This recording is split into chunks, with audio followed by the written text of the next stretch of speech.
তাহলে তুমি এখনো সম্মান রেখেছ? জি। তুমি চুরি করতে কিসে লেগেছিলা তুমি? এটা আমার ভুল হয়েছে। আর তুমি একলা একলা মাথা কিসে ফাটালে তুমি? তুমি একলা একলা এখানে করলা, হয়ে গেছে। তুমি পালাতে এখানে গেলা তুমি?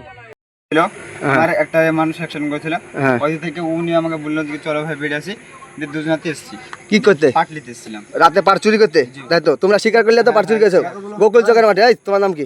ভাই আপনারা হ্যাঁ, সারোয়ার। তোমার নাম? ফিরোজ ভাই। দুজনাই পেছনে বাড়ায় বাড়ি, তাই তো?